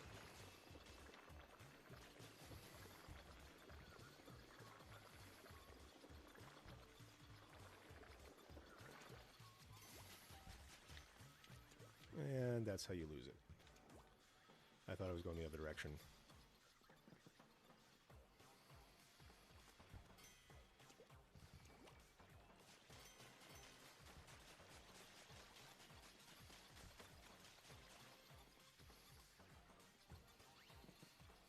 I'm going to wait till one of these paintbrush guys gets really close to me.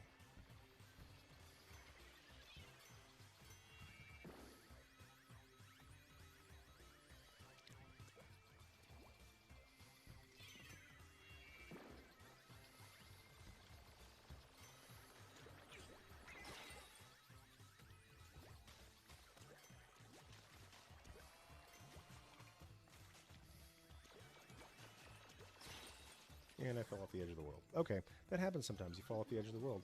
Toda Rabbi, Rabbi, thanks. K. Dixie, he knows more than I already ever will. Definitely makes for interesting Torah study. Yeah, and especially because once you get into that time, you're getting into contemporaneous accounts of history, where we have different historical accounts intersecting with our own, and we can verify more stuff, as it were. I don't know if you can hear the music of the video game. I've turned it around down from my microphone, so I'll just sing it to you.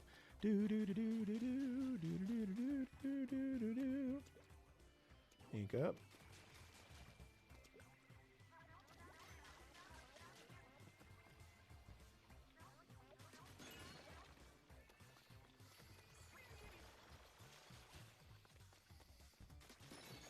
Shield up.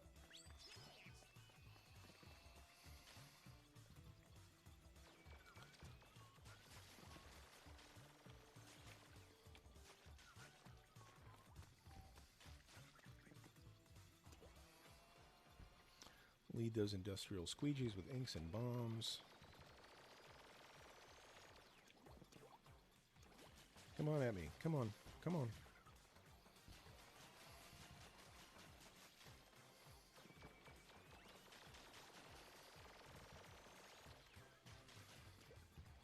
Come on.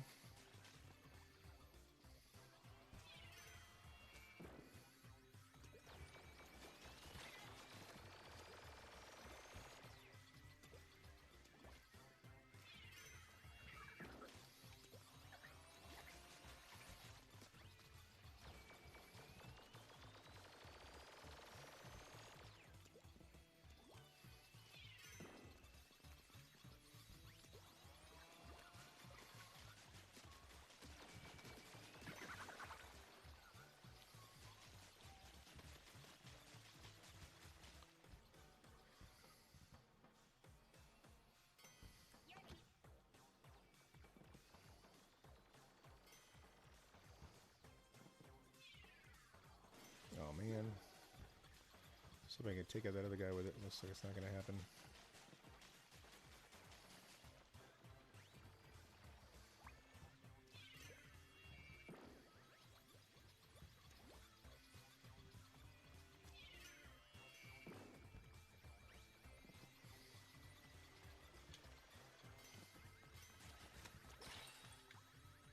No! Fell off the edge again. All right, good morning, Ruthie. Glad to have you joining us, Naya Shashi.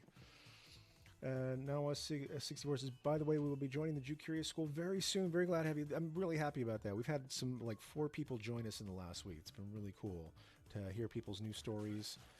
All the material is there. Everything we've talked about since the beginning of the Jew Curious School. We've got about, I don't know, must be pushing 100 different video recordings of 30 minutes to an hour each. So we've got just dozens of hours of different lessons in there. My favorite part, as I always say, is the community, of course. We've got some great people there who learn with us, much like here on the Twitch channel as well. So really happy. Let's see. Kadix says, let your son know there's an interesting video about shipwrecked group of ancient Jews who landed in India. So they're just Jewish communities all over. Last night, my wife, I don't know the full story there, but my wife was watching the story, the movie, like the Red Sea Divers Club or something like that.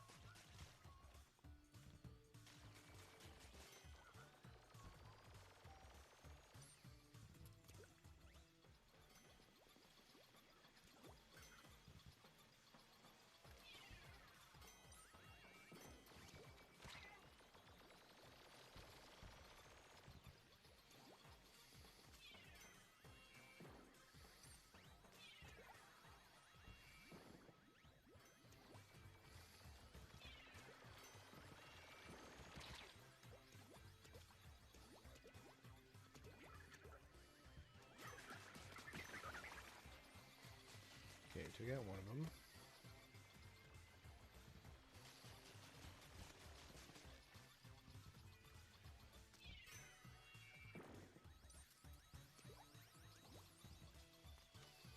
Oh!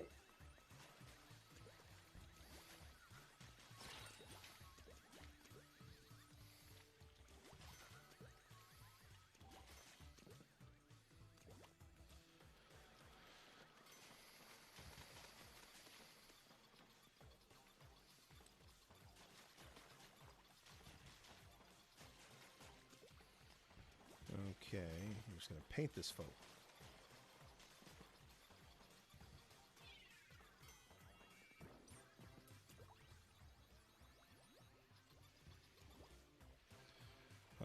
There's also a tradition of, let's say, a community with Jewish heritage. I've learned about this in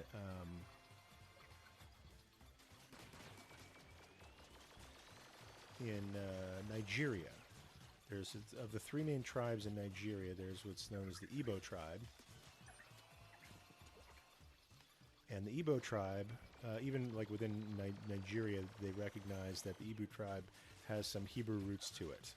And I was once privileged to sit on a Beit Din with a family of 5, so 2 adults and their 3 children, who had immigrated here from Nigeria. And remember hearing stories, you know, by the campfire, their grandfather talking about, you know, this is what our father Abraham did.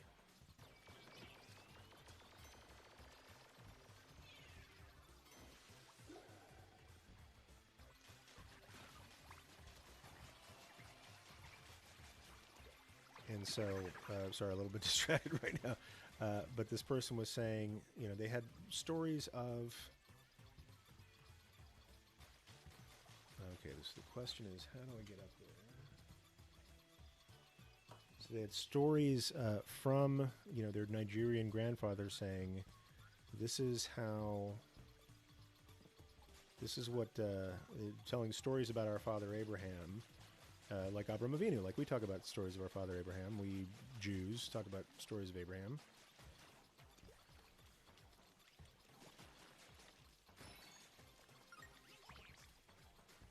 Okay, so I got to get on top of one of those wheelie guys so I can get that little rubber duck that's over there. Right ahead, there's a rubber duck. That's my whole, I think it's called a zapfish. That's my whole raison d'etre of being in this game, is collecting zapfish. But I'll tell you what a profound experience it was for me to have these people talk who came from Nigeria, re-examining their Hebrew roots, going to different places, and finding a synagogue that was really sort of closest to what where they felt at a spiritual home. And so they went through the process of formal conversion to Judaism. And it was the couple, you know, one at a time, the father and then the mother. And I've never heard anything in the world as touching to me as the sound of a woman from Nigeria reclaiming her Jewish roots, coming out of the mikveh and saying the Shema for the first time. And I'll say, just even her telling, like, usually at the Beit Din, I'll tell you, for people going to Beit Din, you're a little bit nervous, you might get emotional. It happens. Like, the number of times we see people cry in the Beit Din, it is totally normal, totally healthy. In fact, one of the rabbis of the Beit Din always brings tissues. And so when people talk about their spiritual journey, it's very significant to them, and they get really emotional. And so it's pretty common for people to shed a tear. And so when this family from Nigeria was telling their story, and when I realized that, like, this young woman who talked about her grandfather's campfire stories now knows more about her Jewish roots and can celebrate them than her grandfather was ever able to in his life, and is reclaiming that heritage, I called over to the rabbi and said, "Can I have one of those tissues?" Because I just lost it. I totally did. Very unprofessional. Very unrabbinic. But then hearing her say the Shema coming out of the mikveh from the other side of the curtain was probably one of the highest moments of my rabbinic career, I'll say. And then you get on top of that guy. Yes. Lead him. Come on, go get it, boy. Go get it, paint boy. Yes. Ba-ba-da. It's nice that we accomplished something today. Besides a lot of Jewish learning, catching a zapfish and beating that level for the first time. Whew. That might be a good place to end. Nothing I do on the video game is going to be as good as that right there. Let's see what else is going on in the chat. Talking about this group of Jews in India. It's fantastic. So once again, if you're just joining us, this is the Jew Curious School, or excuse me, the Jew Curious Show. We have a school too, but this is the show. You just show up, no tuition, no books, no football team. This is just a place where people who are curious about Judaism can come in, ask whatever questions they want to ask in a friendly, warm environment. There's all sorts of nice people in the chat who join us all the time, really supportive of one another, sharing their Jewish questions, sharing their experiences, sharing support with one another. And I'm here just to answer whatever questions you have today. We talked about the lost tribes of Israel. We've talked about Jewish funeral practices that somebody was curious about, and anything that comes up. It just happens on Fridays. We do it while we play video games. So if anybody out there, I've discovered that there's some sort of networked way to play Splatoon 2. So if anybody wants to ping me or send me a message through Twitch or any other medium, if you want to play Splatoon, I am down. So I'd love to learn how to play kind of the network version of this game. And let's see, Kathy K. Dixie is asking, what's the group in Africa that Rabbi Artson was on the Beit Din? This is the Abu Yedaya tribe. Now, they have a different story. Not a lost tribe of Israel by any stretch of the imagination, but now a fully Jewish tribe that's in Uganda. And their story is there's a tribe in Uganda. Many decades ago, a Christian missionary came to this tribe and wanted to convert the tribe to Christianity, and gave the headman of the tribe a copy of the Bible. And the headman said, "Okay, thank you for that." And he apparently could read the Bible in that whatever language it was in, or maybe New English. But he went through the Bible, and what he did was he took it and he tore it in half. And I shouldn't say that about the Bible. He tore it in half. It was very serious. He tore the Bible in half between the Old Testament and the New Testament. And he said to the preacher or the missionary, "We'll take this part," meaning the Old Testament of that copy of the Bible. It's like, this part we don't care for, but we're happy to do this part. The mercenary goes away, head bowed, and then the tribe starts practicing what they saw as Old Testament Judaism. And they started keeping the Sabbath, started keeping the dietary laws and things like that. And the more they learned about it, they began to learn about rabbinic Judaism. They began to learn about the innovations of the rabbis around 2,000 years ago, and how those rabbis interpreted what heretofore they'd only known as the Old Testament, and we're now thinking of as the Torah and the Tanakh. And so over decades, this tribe became following like Jewish law. And then probably about 15 years ago or so, One of their leaders, Rabbi or Gershom Shizomu, was a leader of the tribe, came to Los Angeles, went to the Ziegler School. He graduated, I think, a year or two before I started there. And so we kind of missed each other, but we know some of the same people. And I got to meet him once, just a phenomenal, humble, very friendly guy. And so he became a rabbi and went back as an ordained rabbi for his people. And then at one point they decided we'd like to have, we've been practicing Judaism our whole lives at this point, but we'd like to officially become part of the larger worldwide community of Jewish people.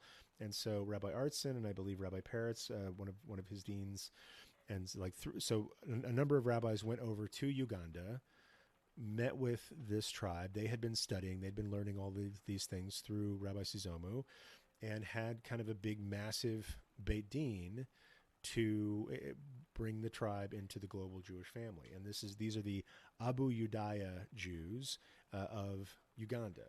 And I think since then, Rabbi Sizomu has been elected to parliament in Uganda, has held various leadership positions in addition to being the rabbi and one of the leaders of his own tribe. And it's been a phenomenal thing. I mean, you can find books about it, you can find documentaries about it, so you can find great music that like Jewish music that they've recorded. I mean, they've learned how to do Jewish services over the course of years, but have always had sort of their own flair. So if you want to hear Jewish music with a Ugandan vibe, look up the Abu Yudaya people on YouTube, and you can find some really great tunes there. So I think with that, we're going to go ahead and close out. We've been going for almost 2 hours now. We had a great Ask Me Anything section. We've talked about the Abu Yudaya Jews now, as well as Jewish funeral practices, the lost tribes of Israel. We've shared some of our chutzpah moments for the week. So I'll encourage you.